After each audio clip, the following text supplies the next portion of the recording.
Hello दोस्तों, मैं अमित कुमार और आप देख रहे हैं प्यारा सा चैनल योर केमिस्ट्री टीचर, जो आपके लिए बोर्ड एग्जाम के लिए 12th का बोर्ड एग्जाम के लिए हम लोग क्वेश्चन दे रहे हैं, मेहनत कर रहे हैं, आप भी मेहनत कर ही रहे हैं।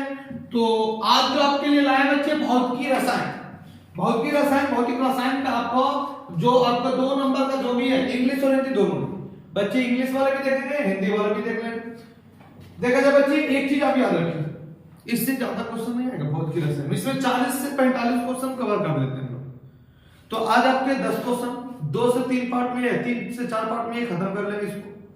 और आपको ऑब्जेक्टिव करा रहे थे, सभी चीज करा ही रहे थे। क्या होता जब नॉमेनक्लेचर पूरी तरह से क्वेश्चन में इनको कवर कर लिए। ये पीछे वाले क्वेश्चन, इससे अगर पीछे से क्वेश्चन उठाता बोर्ड तो इससे ज्यादा नहीं, ये मैंने गारंटी है कि पीछे से अगर क्वेश्चन उठाएगा तो इससे नहीं उठावेगा ज्यादा। तो चला जाए बच्चे, क्या कह रहा है पहला क्वेश्चन आज का, देखा जाए।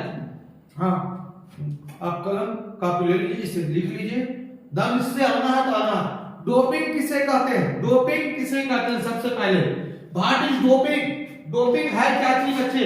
याद रखिएगा, आपको सॉलिड स्टेट में पढ़ाया गया होगा कि क्रिस्टल जालक में पी टाइप एन टाइप के जो कंडक्टर होते हैं उसमें अशुद्धि मिलाया जाता था।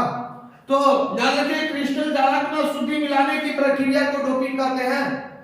क्रिस्टल जालक में अशुद्धि मिलाने की प्रक्रिया को डोपिंग कहते हैं। The process of mixing impurity in A crystal lattice is called, क्या चीज हुआ? डोपिंग। क्लियर? डोपिंग पूछेगा आपको दिक्कत, अरे डोपिंग पूछेगा दिक्कत होगा, नहीं होना चाहिए। अरे डोपिंग जब भी आ जाए एग्जाम में तो तुरंत बता देना, क्रिस्टल जालक में अशुद्धि मिलाने की प्रक्रिया को डोपिंग कहते हैं। चला जाए अगले क्वेश्चन, क्या बच्चे? अगले क्वेश्चन को देखा जाए बच्चे। अगला क्वेश्चन क्या है जो देख लिया जाए। अगला क्वेश्चन आपका कर रहा है, देखा जाए। नेक्स्ट क्वेश्चन जो आपका है ये देखिए, लॉलीपॉप क्वेश्चन, बहुत मस्त, दम मस्त। ब्रेवस जालक की संख्या कितनी होती है? यह लीजिए, आप तो बता सकते हैं। ब्रेवस जालक की संख्या कुल कितनी होती है? तो याद रखिएगा 14 होती है। ब्रेवस जालक की संख्या 14 होती है। अब मूल क्रिस्टल की संख्या पूछते तो साथ आपको याद कराऊंगे, सियमोत्तरी हवेली में त्रिशूल, और याद रखिए उसके लिए ठीक भी दिए तो 324 से क्या है, ठीक है ना। चलो तो बच्चे अगले क्वेश्चन क्या कर रहा है। नेक्स्ट क्वेश्चन आपका क्या है?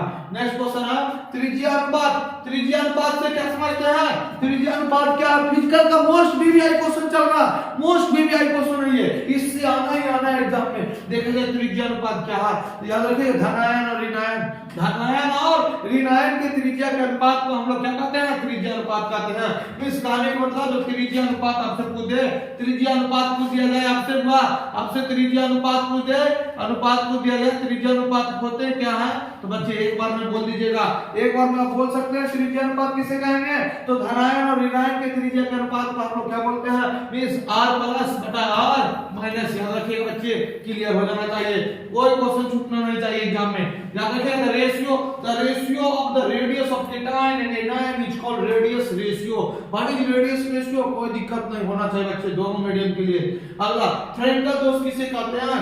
देखा जाए फ्रेंकल दोष, मान लीजिए क्रिस्टल, मान लिया जाए ये आपका, देख लीजिए, समझ लीजिए इस तरह से, और इसमें से कोई परमाणु जो है, ध्यान दीजिए ये आपको इस तरह से बना दिए।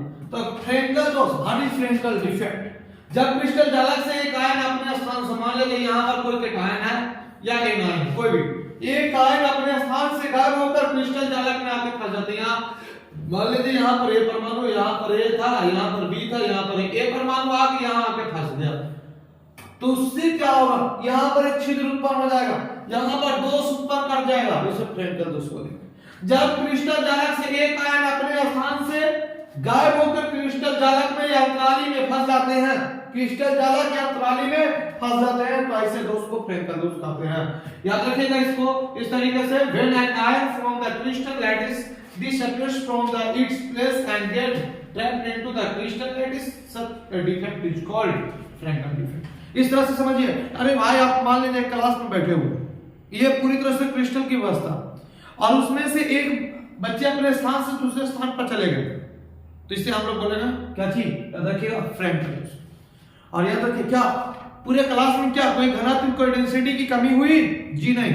क्यों? क्योंकि सभी बच्चे केवल स्थान बदल दिया। अरे भाई, इसमें जितने थे ये था केवल यहाँ पर आ गया, तो इसमें घनत्व पर कोई प्रभाव नहीं पड़ता, याद रखिएगा फ्रेंकल में कोई घनत्व का प्रभाव नहीं पड़ता। अगला CaCl की बनावट की संक्षिप्त विवरण है, 2 नंबर में आएगा, तो आप याद रखिएगा कि CaCl में क्लोराइड आयन जो होती है, इस आपको डिस्क्रिप्शन लिखने का था CaCl में, तो CaCl में क्लोराइड आयन Cl जो होगा वो कोने पर होगा, यहाँ पर Cl होगा अभी, और केंद्र में आपका Cl होगा, इस तरह से याद रखिएगा, इस तरह से यहाँ पर क्लोराइड, बीच में आपका आ जाएगा Cl। तो याद रखना होगा आपको एक चीज, हाँ याद रखना है क्या थी कि कोने पर कॉर्नर पर क्लोराइड और बाकी आपका जो केंद्र होगा सेंटर पर Cl। अगला क्वेश्चन क्या करा बच्चे, क्रिस्टल दोष क्या है, what is crystal defect, crystal defect क्या है बच्चे, तो देखा जाए, अरे भाई जो शॉर्टकी दोष पढ़े थे ये सब क्रिस्टल दोष, या फ्रेंकल दोष, शॉर्टकी दोष, आपका बिंदु दोष, तो कह रहा है क्रिस्टल जगत में किसी कण के गायब या हो जाने या उसके क्रिस्टल का अंतराली में चले जाने से क्रिस्टल में अपूर्णता या दोष उत्पन्न हो जाती है। अरे भाई हम आपको सीट अरेंजमेंट करके बैठा दिया, मान लीजिए आपको सीट दिया गया, आप वहां से अलग होकर बैठ गए, तो आपके स्थान पर खाली हो गया, या आप दूसरे से एक्सचेंज कर लिए, या आप वहां से चले गए, तो जो आपको नियमितता था वो नियमितता खराब हो गई, तो उससे उत्पन्न दोष को क्रिस्टल दोष कहते हैं। क्रिस्टल जालक में किसी भी कण के गायब हो जाने से या उसके क्रिस्टल का अंतराली में चले जाने से दोष उत्पन्न हो जाता है, उसे हम क्रिस्टल दोष कहते हैं। इंग्लिश वाले बच्चे भी ध्यान देंगे, उनके लिए भी आपको दिया गया है। चलिए बच्चे एक क्वेश्चन, बिंदु दोष क्या, what is a point defect, point defect क्या, आपसे पूछ रहा पॉइंट डिफेक्ट, तो है जब क्रिस्टलीय पदार्थ में एक बिंदु अथवा एक परमाणु के चारों ओर की अवस्था की अनियमितताएं आती है तो उसे बिंदु दोष कहते हैं। एक बिंदु की तौर पर डिफेक्ट डेवलप होती है उसे बिंदु दोष कहते हैं। अगला क्या कर रहा है, नेक्स्ट क्वेश्चन, इंग्लिश वाले बच्चे भी देख लेंगे अपना, शॉर्टकी दोष किसे कहते हैं, व्हाट इज शॉर्टकी डिफेक्ट, देख लीजिए सेम कहानी वही आ गई, वही कहानी याद रखना है, कल कुछ नहीं है, उसमें अंतराली में फंस गए थे बच्चे, इसमें अंतराली में नहीं फंसे। जब किसी जालक में समान संख्या में धन आयन मिस ए को कैटायन आयन को एनायन अपने स्थान से गायब हो जाते हैं तो उसे क्रिस्टल में उत्पन्न दोष को शॉर्टकी दोष कहते हैं। When the same number of cations and anion varies from crystal, that is this defect is called Schottky defect। ये यहाँ से गायब होंगे, यहाँ से करेक्ट, मतलब क्लास में एक बॉयज एक गर्ल्स दोनों गायब, एक बॉयज एक गर्ल्स दोनों गायब, तो बोले डेंसिटी भी घट जाएगा, घनत्व भी घट जाएगा ना, तो याद रखिएगा द डेंसिटी ऑफ क्रिस्टल क्या डिक्रीज, याद रखिएगा किस दोष से घनत्व में कमी आती है, शॉर्टकी दोष, शॉर्टकी दोष से घनत्व में कमी आ जाती है। नेक्स्ट क्वेश्चन की ओर बढ़ा जाए, 9 क्वेश्चन, क्रिस्टल किसे कहते हैं, व्हाट इज क्रिस्टल, वैसा ठोस पदार्थ जिसका कोई निश्चित ज्यामितीय आकृति, जिसका कोई निश्चित ज्यामितीय आकृति हो तथा जिसे बराबर भागों में बांटा जा सके उसे हम क्या कहते हैं, क्रिस्टल कहते हैं। The solid material that has a certain geometric shape and can be divided into equal parts is called crystal।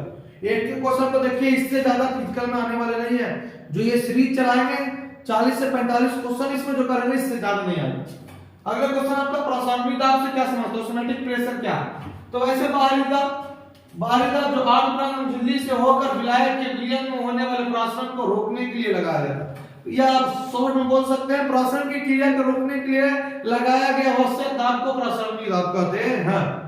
कोई दिक्कत इसमें कोई डाउट नहीं होना चाहिए।